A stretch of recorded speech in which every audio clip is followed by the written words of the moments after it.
Bonjour à tous, on se retrouve aujourd'hui pour une nouvelle critique de la saison 3 de ReZero. Et aujourd'hui, on s'attaque à l'épisode 4 qui commence vraiment à mettre en place cet aspect de Battle Royale que j'avais déjà entendu concernant cet arc-là. L'arc 5, je crois, si je ne me trompe pas.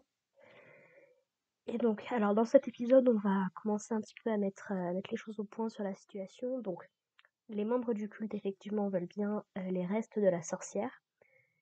Et je crois que c'est Aldébaran qui le mentionne. Alors, il le mentionne plus pour lui-même que pour les autres. Il n'y a que Subaru qui a l'air d'y faire un minimum attention. Et c'est pas beaucoup remis en avant jusqu'ici. Mais donc, il semblerait que les restes de la sorcière qui se trouve à Pristella aujourd'hui soient ceux de Typhon. Alors, Typhon, j'ai été vérifier qui c'était parce qu'encore une fois, ça fait très très très longtemps.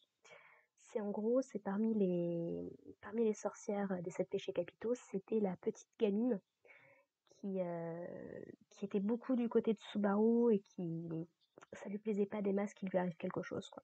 Grosso modo. Un petit peu à l'instar de Minerva, par exemple. Je crois que les deux avaient clashé, justement. Donc voilà, Typhon, c'était la petite gamine. Donc c'est une sorcière qui a plus de 400 ans, enfin, qui était là il y a 400 ans à l'époque où Satella a foutu le bordel. Même si, visiblement, toutes les sorcières sont encore du côté de Satella et, bon, après, c'est pas des masses que Subaru puisse mal parler d'elle. Ça aussi, je suis très intriguée de savoir un peu plus là-dessus. Et donc j'ai vérifié, il semblerait que ce soit la sorcière de la fierté, donc Pride, qui, je crois, est le seul évêque qu'on n'a pas encore vu. Donc est-ce que ça va être la révélation d'un nouveau personnage dans cette saison-là? Je ne sais pas du tout. Mais c'est intéressant à savoir. Et donc en gros, donc, que la ville de Pristella a été plus ou moins faite dans cette forme-là pour piéger Typhon. Et en fait, c'est Aldébaran qui mentionne que apparemment, Typhon serait morte dans une inondation, ce qui correspond à la ville. Jusqu'à quel point Aldébaran a-t-il des informations à ce sujet-là? Je ne sais pas. C'est très bizarre qu'il le mentionne, qu'il le garde pour lui. Gabriel, il sait. Après, il y a vraiment que Subaru, pour ce qu'on en sait, qui connaît, qui a déjà rencontré vraiment les sorcières. Forcément, elles ont plus de 400 ans. Mais, ouais, c'est intéressant. Donc, on sait que Aldébaran, il est lié à... Et j'ai oublié son nom. Mais la candidate très arrogante, très sûre d'elle, ce genre de choses. Priscilla. Priscilla, Pristella. Est-ce qu'il y a un lien? Je sais pas du tout au niveau du japonais comment ça se passe. Mais intéressant au niveau des sonorités. Et le fait que Aldébaran soit au courant visiblement de quelque chose, c'est intéressant. Donc on nous mentionne que seul le Conseil des 10 qui régissent la ville de Pristella est au courant de où sont les restes de la sorcière. Et en gros, donc Kiritaka, le mec qu'on avait rencontré, je crois, dans l'épisode 1, qui est très, très fan de la petite chanteuse, il fait partie de ceux qui sont au courant. Et en gros, il nous explique que c'est physiquement impossible de, de faire bouger les restes de cette sorcière-là, puisque d'une manière ou d'une autre, ça maintient un petit peu la ville dans son état actuel, puisque si on essaye de la bouger, les dégâts pourraient être encore pires que ce qui a mené à le fait que cette sorcière soit piégée. Donc effectivement, ils vont avoir du mal à satisfaire les demandes du culte, qui veulent du coup récupérer ces restes-là. Et donc voilà, ils se situent dans une situation un petit peu compliquée, et la seule stratégie vraiment qu'ils décident de mettre en place, c'est de se dire, bah écoutez, on va essayer de reprendre la mairie, donc où se situe a priori le péché, l'évêque de la luxure, donc qui avait dans son nom Luginica. Et c'est Willem du coup qui nous confirme que effectivement, si le prénom Capella ne lui dit rien, parce elle a deux noms en plus de Luginica, son deuxième nom et son prénom euh, sont connus.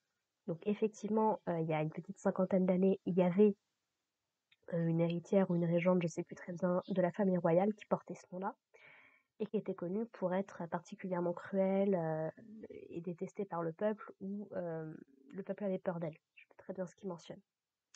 Donc ça confirme ce qu'on savait déjà sur les évêques, c'est qu'ils ont eu une vie avant de devenir des évêques au service de Pandora, ou en tout cas du culte de la sorcière. Puisque donc le seul exemple qu'on a jusqu'ici, c'est Beltégeuse, que on avait rencontré en saison 1 et qui était complètement perché, mais en saison 2, on avait découvert qu'il était lié au passé d'Emilia, puisque donc il faisait partie des gens qui fréquentaient son peuple, et qu'il avait pour but plus ou moins de la protéger, ou en tout cas de faire en sorte qu'il y ait un sceau concernant l'endroit où vivait Emilia qui ne soit pas touché. Emilia qui avait la capacité d'accéder à la clé de ce sceau. Enfin, on n'a pas beaucoup plus d'infos, mais on sait que c'était il y a 400 ans. Non, il n'y a pas 400 ans, il y a 100 ans, je crois, je sais plus. Enfin, en gros, Emilia et Beltégeuse, ils étaient très très vieux. Même si du coup, Emilia avait été scellée. Il me semble que c'était il y a 100 ans à peu près. Je suis pas sûre, je sais plus, mais c'était il y a longtemps.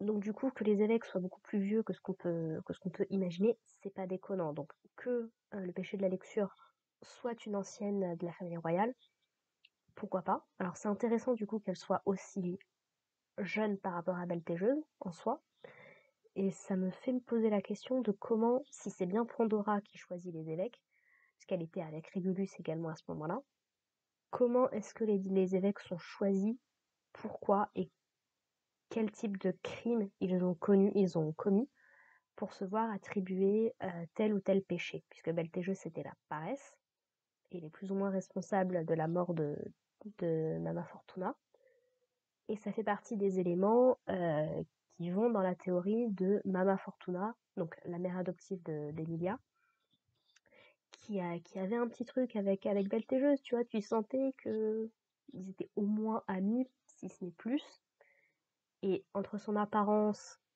et son obsession pour Beltégeuse, ce serait vraiment pas déconnant que Mama Fortuna ait été transformée, quoi que ça veut dire, en l'évêque de la colère.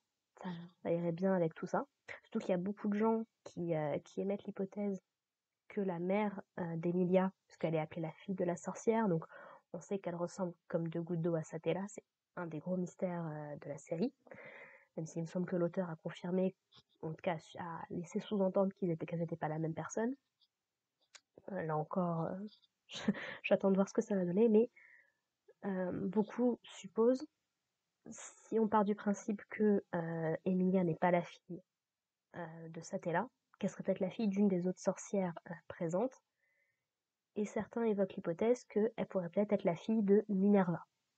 Minerva qui est la sorcière de la colère. Donc il y a une certaine continuité thématique qui fait sens et qui serait pas déconnant. Mais de ce que j'en sais, des quelques théories que j'ai vu passer, parce que encore une fois je me renseigne un petit peu sur la série mais de très loin, semblerait-il que jusqu'ici on n'a pas eu de confirmation. Donc je ne sais pas du tout si donc Sirius Romane Conti, donc l'évêque de la colère, son cas va être réglé dans cette saison ou pas, puisque donc on a parmi les évêques jusqu'ici il n'y a que Beltégeuse qu'on a réussi à vaincre, qui avait été introduit en saison 1, qui a été réglé en saison 1, mais que ce soit Régulus, que ce soit celui de la gourmandise et autres, pour l'instant ils sont toujours dans le coin, donc difficile de savoir ce qui va lui arriver, et j'ai pas envie de me spoil quoi, c'est pas l'idée. Donc voilà, tout ça pour dire qu'il y a une certaine continuité logique par rapport à tout ça, mais que Aldébaran décide de garder pour lui ces informations, et visiblement Willem aussi a des informations qu'il a décidé de pas révéler. Puisque donc, on va découvrir dans cet épisode que Mimi a été grièvement blessée. C'est ses deux frères justement. Alors je sais pas très bien comment ça fonctionne, quel est le délire, mais en gros, les trois sont liés d'une manière ou d'une autre, et sont capables de ressentir un petit peu ce qui se passe pour les autres. Et donc les deux petits frères du coup de Mimi ont ressenti qu'elle a été grièvement blessée. Et Garfield est arrivé avec elle en sang, et va un petit peu nous expliquer dans un flashback qu'ils se sont pointés sur la place, qu'il y avait des corps de partout, et que du coup ils ont affronté deux membres du culte qui ont l'air d'être particulièrement balèzes, et du coup que Mimi a été blessée à cause de ça. Donc il y en a un qui a l'air d'être une femme, de ce qu'on nous dit. J'avoue que j'ai pas vraiment fait gaffe au physique, très sincèrement.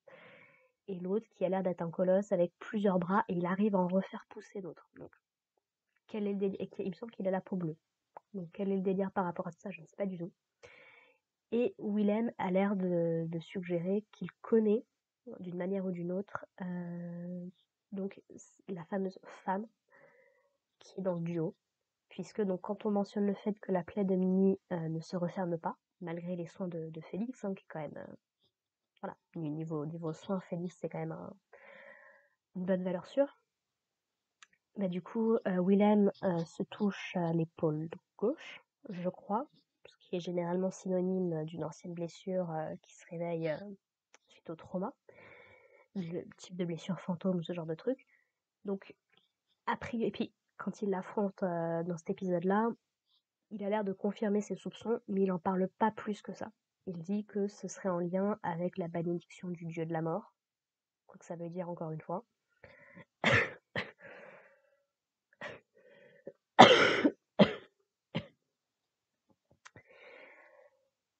Et du coup, donc, on n'en sait pas plus, mais il y a 2-3 trucs bizarres qui sont un petit peu en train de se passer en ce moment. Et donc, du coup, bah, notre groupe décide du coup d'aller attaquer la mairie pour essayer de récupérer un petit peu le contrôle des messages qui sont diffusés en ville, puisque du coup, celle de la famille royale, là, comment dire, elle a l'air de faire un mini massacre avec les otages qu'elle a à sa disposition, et elle le fait entendre à tout le monde en fait. Donc, dur, on nous dit que oui, bah, vous comprenez, niveau moral, c'est pas très cool pour les civils et tout. Oui, oui, effectivement, oui. On en parle des otages ou non? Non, bon, d'accord. Et du coup, Garfield s'inquiète un petit peu, puisque du coup, bah, on ne sait pas si le mari de sa mère, son beau-père, en fait, en soi, a été touché. On sait toujours pas où sont les gamins. Donc, voilà. Mais du coup, Garfield réussit à retrouver de la détermination, malgré les visions de Elsa qui sont toujours présentes et qui ont l'air de quand même le mettre assez mal, quoi. Voilà. Et donc le petit groupe commence à y aller. On comprend que Subaru, bah, c'est pas la grande forme non plus, parce que sa jambe n'est toujours pas guérie. Il a toujours pas Béatrice. Donc c'est compliqué. C'est compliqué. Mais il fait quand même face parce qu'il sait que c'est très important. Julius lui demande justement s'il place le sauvetage d'Emilia au-dessus de tout. Et il dit oui, totalement, mais que les choses sont plus compliquées et qu'il y a d'autres trucs à régler malheureusement avant pour pouvoir essayer de récupérer un minimum de contrôle sur la situation.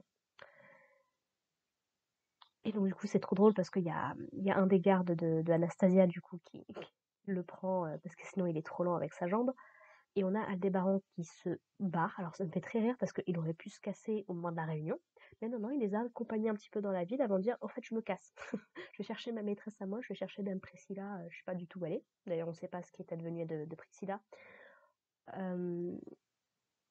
Subaru s'inquiète un petit peu pour Otto, justement, parce qu'il pensait qu'il était avec Kiritaka, quoi que son nom soit.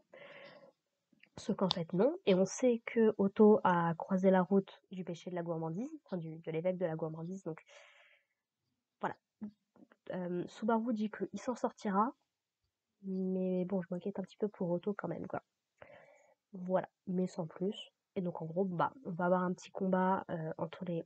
Franchement, ça fait énormément plaisir de voir les personnages se battre vraiment en tandem dans cet épisode-là, ça fait du bien. Donc on a Julius et Crouch qui se contentent, qui se reposent sur leurs attaques à distance. Enfin, c'est très intéressant de voir comment est-ce qu'ils arrivent à combiner un petit peu leurs forces et leurs faiblesses. Et on va découvrir du coup ce qui semble être une des formes de l'évêque de la Luxure, puisqu'on n'a pas vraiment vu sa forme humaine, on l'a fait que l'apercevoir. Je ne sais plus si dans les trailers on voit son visage, mais jusqu'ici on l'a pas encore vu. Si je crois à peu près savoir à quoi elle ressemble. Et en fait, elle apparaît sous une forme de dragon. Ce que j'ai trouvé très intéressant, puisque ce qu'on sait de la famille royale, c'est que ils sont liés au dragon. Quoi que ça veut dire, encore une fois. Donc qu'elle apparaisse sous une forme de dragon, si effectivement elle était bien de la famille royale, c'est intéressant, ça pose des questions très intéressantes. Julius va réussir à lui balancer une attaque, mais son corps se régénère. Donc, malheureusement, c'est mal parti.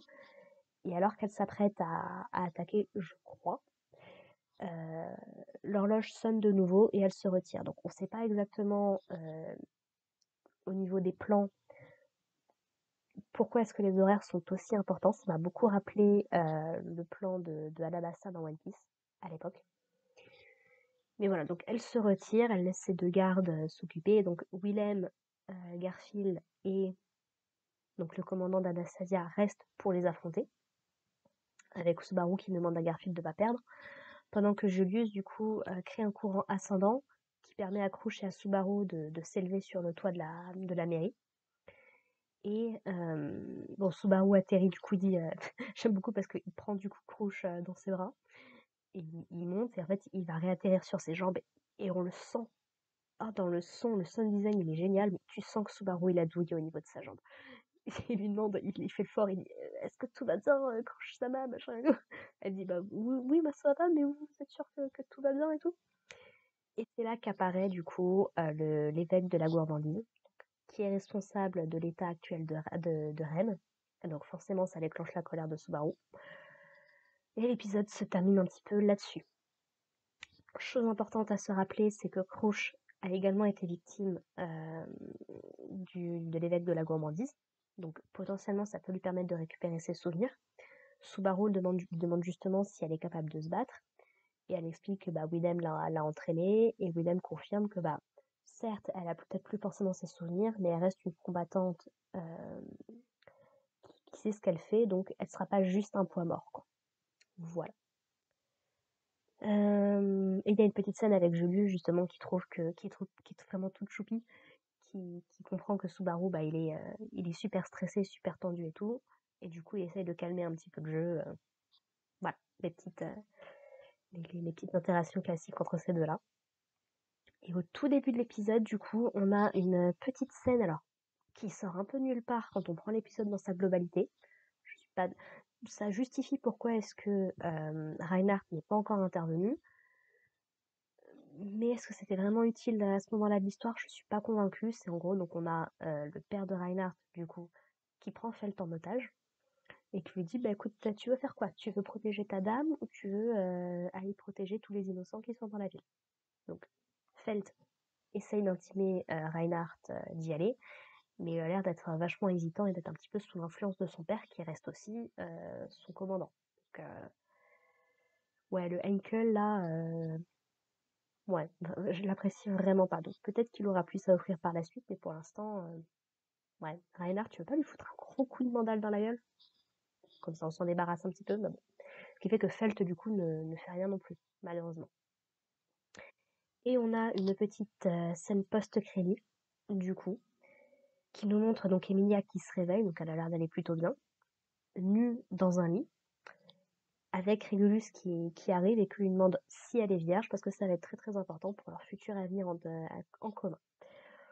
Voilà, donc quand je l'ai vu se réveiller, je me suis dit, oh là là, Emilia, qu'est-ce qui va t'arriver? Dans quelle galère tu t'es encore foutu? Enfin, tu as encore été foutu, bien évidemment.